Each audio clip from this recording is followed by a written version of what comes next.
Hello to be officers, welcome to Namo ABC academy. Namo ABC academy आप सभी भावी अधिकारियों का स्वागत करती है। मैं अनुश्री गुप्ता एक बार फिर आपके सामने करंट अफेयर सीरीज लेकर आ चुकी हूँ। ये करंट अफेयर सीरीज का थर्ड पार्ट है।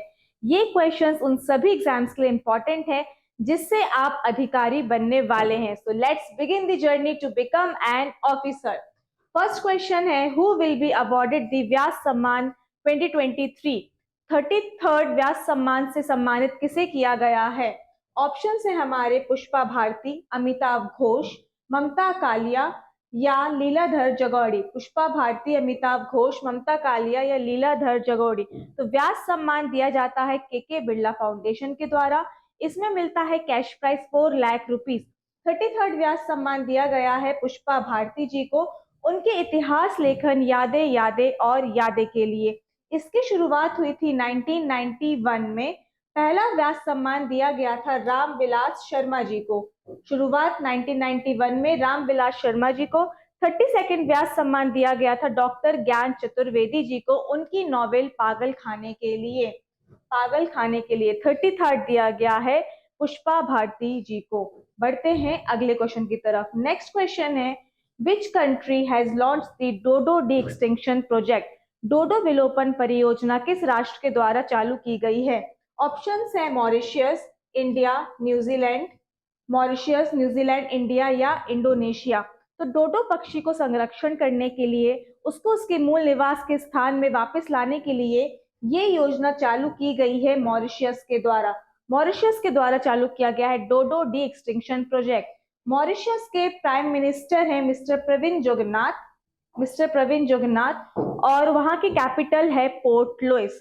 बढ़ते हैं अगले प्रश्न की तरफ। Who launch the develop India 2027 voice of youth portal recently? Viksit Bharat 2047 voice of youth portal किसके द्वारा लॉन्च किया गया है? तो 2047 में हमारे देश को आजाद हुए हो जाएंगे पूरे 100 वर्ष।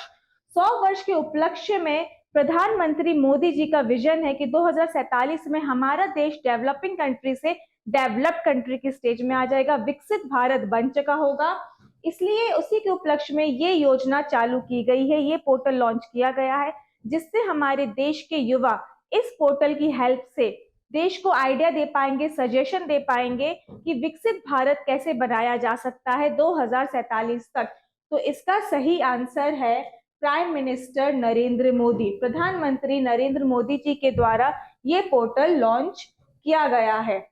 बढ़ते हैं, नेक्स्ट क्वेश्चन है, the first Indian art architecture and design IAADB 2023 was inaugurated in which city? The Indian art architecture and design IAADB किस शहर में लॉन्च किया गया है?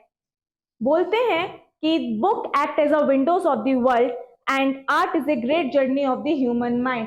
इसी लाइन के उपलक्ष्य में ये लॉन्च किया गया है। ये लॉन्च किया गया है दिल्ली में लॉन्च किया गया है प्रधानमंत्री नरेंद्र मोदी जी के द्वारा वीडियो कॉन्फ्रेंस में एट रेड फोर्ट दिल्ली में इसका उद्घाटन हुआ है।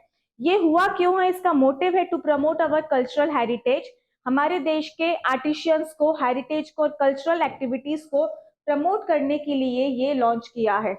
नेक्स्ट क्वेश्चन है, Praneet Kaur and Prathamesh Jawkar who were in news recently associated with which sport? हाल ही में खबरों में रहे प्रणीत कौर और प्रथमेश जावरकर किस खेल से संबंध रखते हैं?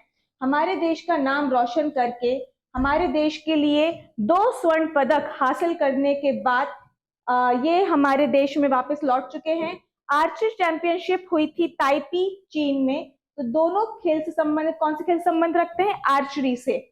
दोनों ने कंपाउंड स्पर्धा आर्चरी चैंपियनशिप जो ताइपी चीन में हुई थी वहां पर स्वर्ण पदक जीता है। आयोजन हुआ था 8 से 10 दिसंबर के बीच में। 8 दिसंबर के बीच में आयोजन स्थल हुआ था ताइपी चीन में। नेक्स्ट क्वेश्चन है, Donald Tusk has been elected as the prime minister of which country? Donald Tusk किस देश के प्रधानमंत्री चुने गए हैं? पोर्टुगल,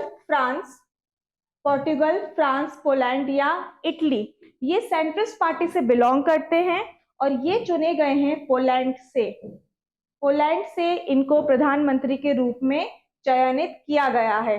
पोलैंड की राजधानी क्या है ये आप हमें कमेंट में जरूर बताएं। नेक्स्ट क्वेश्चन है, the city of lakes project was launch at which city? City of lakes project किस शहर में लॉन्च किया गया है? पुणे, उदयपुर, दिल्ली या कैलकाटा? पुणे, उदयपुर, दिल्ली या Calcutta? City of lakes project से आप उदयपुर या भोपाल में कंफ्यूज ना हों, ये लॉन्च किया गया है दिल्ली में। मिस्टर अरविंद केजरीवाल, मुख्यमंत्री अरविंद केजरीवाल के द्वारा ये COP28 जो हुई थी UAE अबू धाबी में, COP28 अबू धाबी में लॉन्च किया गया था, वहां पे उसकी पहल की गई थी अरविंद केजरीवाल के द्वारा। ये प्रोजेक्ट है क्या? ये प्रोजेक्ट है 600 से भी ज्यादा लेक्स को दिल्ली शहर में बनाना to reserve the excess rainfall water. Reservoir की तरह ये लेक्स काम करेंगी। और इस COP28 समिट तो हुई थी UAE अबू धाबी में, UAE Abu Dhabi. COP29 summit कहां पर होनी है वो कमेंट पर आप हमें बताएंगे। COP29 होनी है 2024 में, कहां पर होनी है वो जरूर बताएं। नेक्स्ट क्वेश्चन है, which nation has launch the submarine emperor Alexander third? किस राष्ट्र द्वारा एम्परर अलेक्जेंडर थर्ड पनडुब्बी को लॉन्च किया गया है? ऑप्शन से रशिया, अमेरिका, इजराइल या चाइना। रशिया, अमेरिका, इजराइल या चाइना। हमें क्वेश्चन समझ में आ रहा है। Alexander third, emperor Alexander third Russia से बिलोंग करते थे, तो वहां के प्रेसिडेंट व्लादिमीर पुतिन के द्वारा ये पनडुब्बी का उद्घाटन किया गया है। इसका सही आंसर है रशिया। नेक्स्ट क्वेश्चन है, विनबैक्स 2023 युद्ध अभ्यास is being held between India and which country? युद्ध अभ्यास विनबैक्स 2023 भारत और किस देश के बीच में किया जा रहा है? ऑप्शंस वेनेजुएला, वानुतु, वियतनाम या वेटिकन सिटी। तो विनबैक्स 2023 युद्ध अभ्यास की शुरुआत हुई थी 2018 में। पहली बार हुआ था जबलपुर मध्य प्रदेश में, इस बार हो रहा है हनोई में। हनोई कैपिटल है वियतनाम की, तो इसका सही आंसर है वियतनाम। विनबैक्स 2023 होता है इंडिया और वियतनाम के बीच में। ये एक्सरसाइज होती है to promote the relation between two countries. दो देशों की सेनाओं के बीच में संबंध अच्छे हों, to promote the exercise to promote and to share the ideas and techniques between two countries। तो विनबैक्स 2023 का शुभारंभ हुआ था 2018 में, शुरू हुई थी। पहला संस्करण हुआ था जबलपुर मध्य प्रदेश में, इस बार हो रहा है हनोई वियतनाम में। हनोई वियतनाम की कैपिटल है। नेक्स्ट क्वेश्चन है, और आज का वीडियो का लास्ट क्वेश्चन है, which state recently got the highest GI tags which are 18? हाल ही में एक दिन में 18 GI टैग पाने वाला पहला राज्य कौन सा है? ऑप्शंस हैं उत्तराखंड, तमिलनाडु, केरला या कर्नाटका। तो पहली बात तो GI टैग होता क्या है? Geographical indication tag.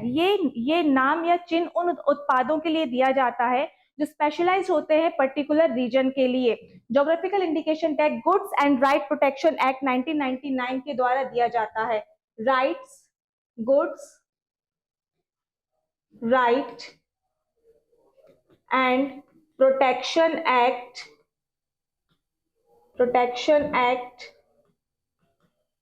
1999। मेरी हैंडराइटिंग उतनी अच्छी है नहीं, आप ऐसे समझ लें। Goods right and protection act 1999 के उसमें दिया जाता है GI टैग। इसका सही आंसर है उत्तराखंड। उत्तराखंड पहला राज्य बन चुका है जो 18 GI टैग पाने वाला, एक ही दिन में पाने वाला पहला राज्य बन चुका है। इसके पहले सबसे ज्यादा GI टैग पाने वाले 5 राज्य हैं, जिनमें नाम है उत्तर प्रदेश, तमिलनाडु, कर्नाटका, महाराष्ट्र और केरल। उत्तराखंड में GI टैग जैसे कि सोयाबीन, पहाड़ी तुअर दाल, इनमें से बाकी 18 जो भी वस्तुएं हैं वो हमें कमेंट में जरूर बताएं। ये था आज का लास्ट क्वेश्चन। आशा करती हूँ कि आपको पसंद आ रही होगी हमारी ये पहल। हम लाते रहेंगे इसी तरह से वीडियोस और भी ज्यादा इम्प्रूव्ड वर्जन के साथ और भी ज्यादा इंपॉर्टेंट क्वेश्चन के साथ। जब तक इस वीडियो को लाइक करें, कमेंट करें, शेयर करें और सब्सक्राइब करना नहीं भूलें। Thank you.